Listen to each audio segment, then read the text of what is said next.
नौशाद साहब, आपकी तरफ आना चाहूँगी। अफगानिस्तान के बारे में मैंने कहा था ब्रेक पर जाने से पहले कि हम बात कर रहे होंगे। जो हमारे इसहाक डार साहब ने आज बातें की ओआईसी की ग्रुप मीटिंग के अंदर। सर ज़रा ये बता दीजिएगा कि अफगानिस्तान जो है, कहा यह जाता है कि वो पाकिस्तान में दहशतगर्दी जो उसकी सरजमीन इस्तेमाल हो रही है उसके लिए उसको रोकने की सलाहियत रखता है, लेकिन वो जानबूझकर ऐसा नहीं कर रहा है ताकि पाकिस्तान के ऊपर दबाव कायम रख सके। सर, क्या वाकईतन ऐसा है? ये सलाहियत ही नहीं है उसमें? नहीं, सलाहियत शायद वो सलाहियत तो पैदा भी की जा सकती। पाकिस्तान बारहा ये कह चुका है कि अगर सलाहियत नहीं है तो पाकिस्तान उसकी मदद कर सकता है हाँ, ये सलाहियत हाँ, पैदा करने में भी, ठीक क्योंकि है। पाकिस्तान एक दफा दहशतगर्दी के खिलाफ जंग ऑलमोस्ट जीत चुका था, जिसका दुनिया ने जो है वो अग्री भी किया था इस दावे से पाकिस्तान के। हम्म, नजर भी आ रहा था, फैक्चुअली भी, हकीकत में भी। अब मसला ये है कि वो कर नहीं सकता का मसला नहीं है, वो करना नहीं चाहता। चाहता। इसलिए कि वहां पे देखिए, तहरीके तालिबान पाकिस्तान हो या तहरीके तालिबान अफगानिस्तान हो हम्म, या इनसे जुड़े हुए तमाम जो ग्रोह हैं वो हो। ठीक। और अब तो जो खतरनाक बात है, अक़वाम मुत्तहिदा की रिपोर्ट में ये बात बिल्कुल क्लैरिटी के साथ सामने आ चुकी है कि बेसिकली अफगानिस्तान ये कर नहीं रहा जानबूझकर, क्योंकि वो जो तहरीके तालिबान पाकिस्तान है वो ये कहते हैं कि आपको अफगानिस्तान में हमने हुकूमत लेकर दी, अब आप हमें यहां पाकिस्तान में हुकूमत लेके दें। इस वजह से वो मजबूर है, क्योंकि वो अपनी आइडियोलॉजी जो है ना उसके तहत वो मजबूर हैं कि वो उस शरह को नाफिज करना चाहते हैं जो जिसकी पाकिस्तान इजाजत नहीं देता। आर्मी चीफ ने बिल्कुल क्लैरिटी के साथ बता दिया है कि जी इनकी शरह जो है ना वो हम नहीं तस्लीम करते, हमें उससे डिसएग्री करते हैं, हम इनको जो है ना खवारिज समझते हैं, क्योंकि ये इस्लाम की अपनी तशरीह बनाकर बैठे हुए हैं जिससे हम एग्री नहीं करते। अब मसला ये है कि जो अफगान तालिबान है उन्होंने दोहा जो एग्रीमेंट था उसके मुताबिक ये बात की थी कि वहां से यहां किसी दूसरे मुल्क के अंदर दहशतगर्दी एक्सपोर्ट नहीं होगी, यानी उसकी सरजमीन इस्तेमाल नहीं होगी। लेकिन अक़वाम मुत्तहिदा की रिपोर्ट कहती है कि सिर्फ 2024 के अंदर 600 हमले किए गए हैं। अब उसमें से बेशतर जो है वो अफगान सरजमीन इस्तेमाल हुई है। तो अक़वाम मुत्तहिदा के पास ये जराए मौजूद हैं, वो उसको कंफर्म भी करते हैं, उनको मुख्तलिफ जो दुनिया के दीगर ममालिक से उसकी इनपुट लेने के बाद उसको तय करते हैं कि ये क्या सिर्फ पाकिस्तान का दावा नहीं है। तो अगर ये बात इस तरह से है तो अफगानिस्तान को ये सोचना पड़ेगा कि या तो उन्हें तहरीके तालिबान पाकिस्तान, दाइश या दीगर इस तरह के जो दहशतगर्द ग्रुप है, चाहे बीएलए हो या मजीद ब्रिगेड हो, इनके साथ मिलकर जो है अपनी हुकूमत कायम रखनी है, या पाकिस्तान के साथ करके क्योंकि दहशतगर्दी का तो कोई मजहब नहीं है ना, तो दहशतगर्दी की इजाजत नहीं दी जा सकती। तो दहशतगर्दी का अगर उन्होंने साथ देंगे तो हमारे लिए फिर अल्टीमेटली वो अल खवारिज ही रहेंगे। और हमने जो तय कर लिया है, बदकिस्मती से पॉलिसी में एक दफा तब्दीली आई है, अब दोबारा तब्दीली नहीं आएगी। बावजूद इसके इसमें एक प्रॉब्लमैटिक एरिया भी है। जो केपी के गवर्नमेंट कोशिश कर रही है, ये कोशिश हमने बारहा की है। मुझे आज भी याद है वो 2000 से लेकर 2025 तक के दरमियान ये कोशिश बारहा बातचीत और मुज़ाकरात की है। जब जब उनको मुज़ाकरात के लिए हमने वक्त दिया, वो रीग्रुप हुए हैं। कि पीटीआई इस मौके से फायदा क्यों नहीं उठा रही? नौशाद साहब से मैं जवाब चाहूंगी अब इसका। काशिफ साहब ने कहा कि मौका मौजूद है, उधर से सपोर्ट हट सकती है, पीटीआई अगर सपोर्ट दे दे तो सर पीटीआई क्या सोच रही है?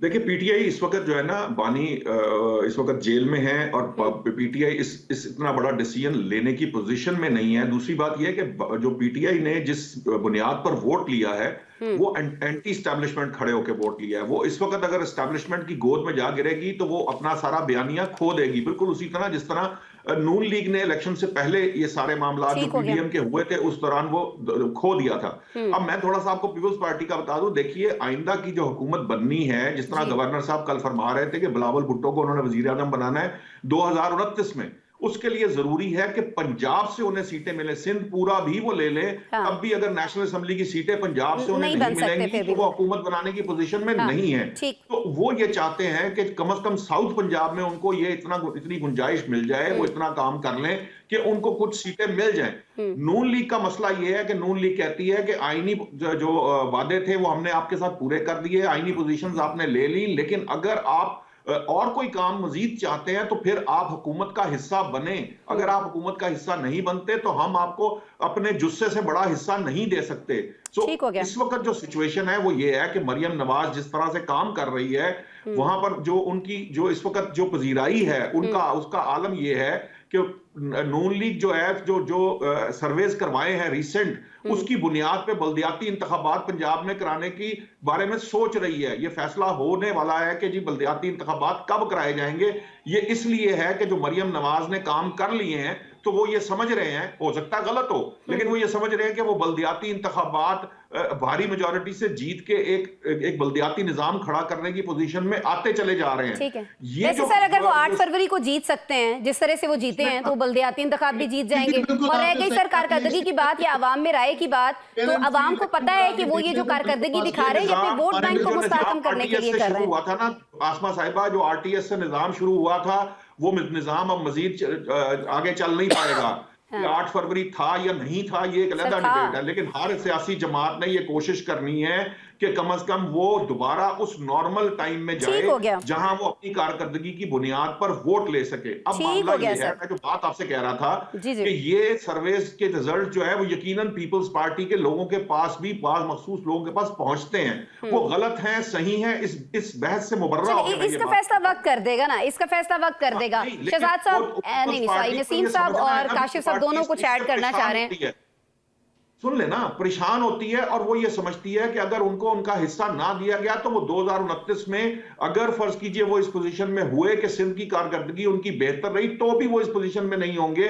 वो फिर एस्टेब्लिशमेंट के जेरे असर आने की मजबूरी होगी, क्योंकि एस्टेब्लिशमेंट की ईमा पे फिर वो हुकूमत बनाने की पोजीशन में होंगे, बिल्कुल उसी तरह जिस तरह आज वो इस पोजीशन में नहीं है कि वो इस हुकूमत से अलग हो जाए। क्यों बानी को ये मालूम नहीं पड़ रहा? चलें कि नसीम साहब कहते हैं कि सबसे ज्यादा नुकसान जो है पार्टी को वो फवाद चौधरी साहब ने फरमाया है। अगर चले हम इन्हीं की बात देख लेते हैं और जो जिस तरह से इन्होंने वाकयात को एलेबोरेट किया और सारी चीज़ों को हमें समझाने की कोशिश की है, ये बात बानी नहीं समझ पा रहे हैं, वो डिसाइड नहीं कर पा रहे हैं, या इसलिए कि वो जेल के अंदर हैं उन्हें मालूम नहीं है, लेकिन जब वो जेल से बाहर थे, जब वो इन लोगों को पार्टी के अंदर शामिल कर रहे थे, तब तो उन्हें मालूम था। और कुछ बैकग्राउंड हमें काशिफ रफीक साहब ने भी बता दिया जब वो फवाद चौधरी के हवाले से बात कर रहे थे, तो ये चीज़ें तो मालूम है ना। तो फिर बानी कोई फैसला क्यों नहीं ले लेते? या तो इन लोगों को हटा दें जिनके बारे में फवाद चौधरी साहब बात कर रहे हैं, या फिर फवाद चौधरी साहब को हटा दें। मुश्किल कहाँ पे है? क्यों इतना तजब्जुब का शिकार हैं बानी पीटीआई?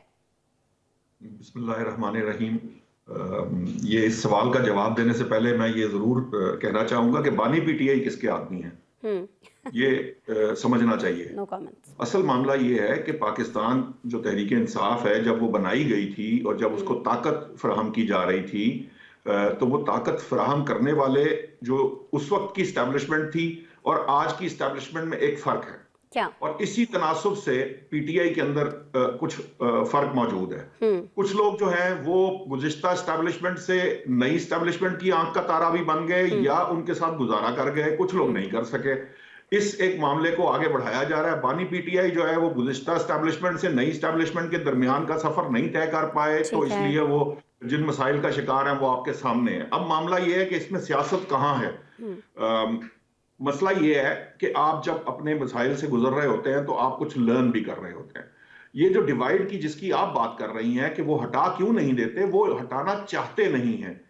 आप मुझे बताइए कि फवाद चौधरी साहब का क्या ताल्लुक है इस वक्त पाकिस्तान तहरीक इंसाफ से, जब उनको पीटीआई से निकाल दिया गया हुआ है, तो फिर वो बानी तहरीक इंसाफ से मुलाकात किस कैपेसिटी में और क्यों करते हैं? सही, किसने इजाजत दी है? बानी तहरीक इंसाफ की इजाजत से मुलाकात हो सकती है, उनकी इजाजत के बगैर तो मुलाकात कराई नहीं जा सकती। सो वो उनसे मुलाकात करने का मकसद ही ये होता है कि वो तमाम लोग जिनको वो चाहते हैं कि वो उनके अंदर ये खौफ बैठा रहे कि फवाद चौधरी साहब वापस आ सकते हैं, वो फवाद चौधरी जिनके बारे में ये ख्याल किया जाता है या बाज हमारे जराए ये कंफर्म करते हैं, इस बात को कहते हैं, दावा करते हैं कि ये वो हैं साहब जिन्होंने असम्बलियां तोड़वाई थी। ये उनकी बड़ी ख्वाहिश थी कि असम्बलियां टूट जाए, जिन्होंने इस काम पे लगाया था बानी तहरीक इंसाफ को।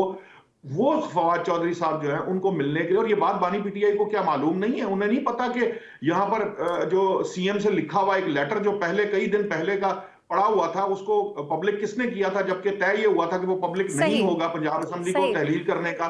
तो ये सारी बातें सबके इल्म में हैं, ये सब एक दूसरे को जानते हैं, ये उस प्रोसेस से गुजरे हैं। लड़ाई सिर्फ इस बात की है कि मैं ठीक हूं या तुम ठीक हो, तुम्हारी आजकल गुड्डी चढ़ी हुई है या मेरी गुड्डी क्यों नहीं चढ़ी हुई।